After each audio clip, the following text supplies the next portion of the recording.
बेटियों से ही जुड़ा दूसरा सबसे बड़ा बदलाव देश के प्रधानमंत्री पद पर देखने को मिला, जहां संवेदनशीलता, साहस और भरोसे में बहुत बड़ा बदलाव नजर आया। जी हाँ, अब फिर से एक बार याद कीजिए 2012 में घटे निर्भया कांड, जब पूरा देश आंदोलित था, जगह जगह धरना प्रदर्शन हो रहा था, तो ठीक एक हफ्ते के भीतर तत्कालीन प्रधानमंत्री मनमोहन सिंह ने सामने आकर राष्ट्र के नाम संदेश जारी किया और अपनी 3 बेटियों का हवाला देते हुए देश की पीड़ा और गुस्सा को जायज ठहराया। मनमोहन सिंह ने जगह जगह हो रहे धरना प्रदर्शन को विपक्ष की करतूत या विपक्ष की घटिया राजनीति भी नहीं बताया और ना ही प्रदर्शनकारियों को देशद्रोही, नक्सली, खालिस्तानी, पाकिस्तानी, सत्ता विरोधी जैसे घटिया नामों से नवाजा। मनमोहन सरकार ने निर्भया को बेहतर इलाज के लिए सिंगापुर भेजा, जहां इलाज के दौरान उसकी दुखद मौत हो गई।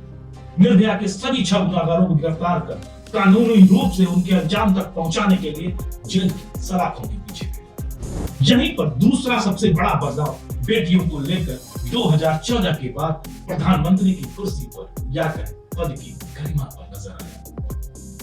मामला चाहे पहलवान बेटियों का हो या हाथरस का, चाहे उन्नाव का हो या कठुआ का, चाहे प्रधानमंत्री नरेंद्र मोदी के संसदीय क्षेत्र वाराणसी के बीएचयू में बेटी से हुई हैवानियत का हो या विश्व में देश को शर्मसार करने वाले सालों से जल रहे मणिपुर का हो, जहां महिलाओं को निर्वस्त्र घुमाया गया हो।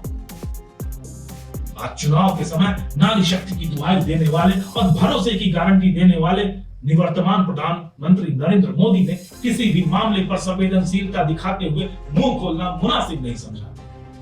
यौन हिंसा का शिकार हुई ओलंपिक पदक विजेता पहलवान बेटियां महीने भर से ऊपर धरने पर बैठी रही, मगर पदक जीत कर आने पर इन बेटियों को अपने परिवार का सदस्य बताने वाले पीएम मोदी ने न्याय का भरोसा देना तो दूर, संवेदना के 2 बोल बोलना भी मुनासिब न समझा।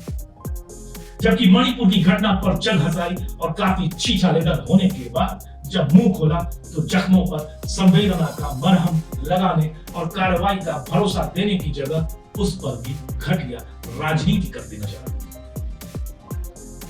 इससे भी बड़ा और गिरा हुआ बदलाव ये आया 14 के बाद कि हमारे देश का निवर्तमान प्रधानमंत्री सोशल मीडिया पर मां बहन की गाली देने वाले लोगों को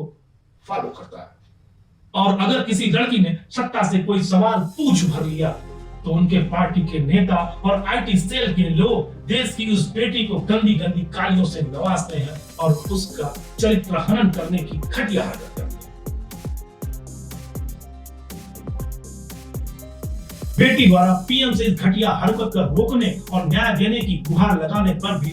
मोदी उसे अनसुना कर देते हैं।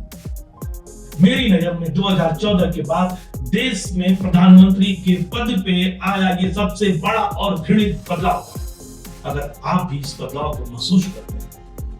तो कृपया वीडियो को आगे शेयर करें।